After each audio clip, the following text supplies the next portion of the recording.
Welcome to the project demonstration of 9-level transformerless inverter using solar panel. So here we are going to generate the 9-level pulses by using this PIC microcontroller, and that was given as input to this H-bridge inverter along with step-up transformers. Transformer-less one here. This is the inductor we are using.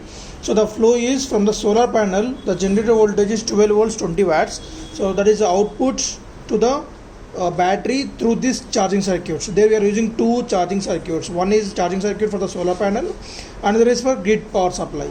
So let me explain this one. So if you want to charge a battery from the grid without any solar panel, like when there is no sunlight available, so when we switch on the grid, then the transformer will take the 230 volts AC input and provide us the 12 volts AC. So that is input to this regulated power supply board. On this we have the two stages. One is the rectifier, which will convert the AC to DC, means 12 volts AC input, 12 volts pulsating DC output. So in order to remove the pulses, we are using this 1000 microfarad capacitor for smoothing purpose. So there will get the output of 12 volts pure DC voltage. So that will be the input voltage to the battery through this another two diodes. So here the two diodes purpose is, whenever the battery is fully charged, it will become the high potential. So then it will provide the back power supply to the charging circuits. So then these two diodes will block that, as they are in reverse bias from battery to the charging circuits, in forward bias from the charging circuits to the battery. Same here also, the same charging circuit purpose is, but now in this one we place the DB107. This black color IC is the IC version of bridge rectifier, that is DB107. Here also same DB107, but here we are providing DC inputs. So then this DB107 will act as a polarity corrector, means when we provide the DC input to the battery, we should take care of the connections plus to plus, minus to minus. If we place the reverse connection, then the circuit or battery may get damaged. In order to protect that, we are using this DB107 as a polarity corrector. It will take AC input generally. So here also, when you connect the plus to plus or plus to minus, then this will rectify that and provide us the plus to plus and minus to minus. Remaining two diodes and the capacitor, same purpose. And there is LED indication. So when we place this under the sunlight, this light will glow in this manner.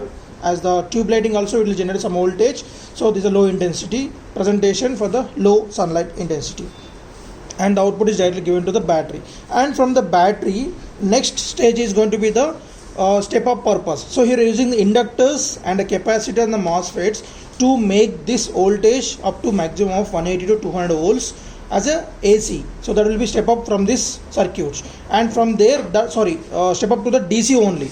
So from this H bridge we are converting that DC to the AC. So the stages here 12 volts DC, and here 180 volts to 200 volts of DC. So DC to DC converter, this one, and the next DC to AC using this H bridge circuit. So there we are providing the 50 heads of pulses from the microcontroller using C0 C1 pins. So there we are going to on these two MOSFETs once. When these two are on, these two will be off.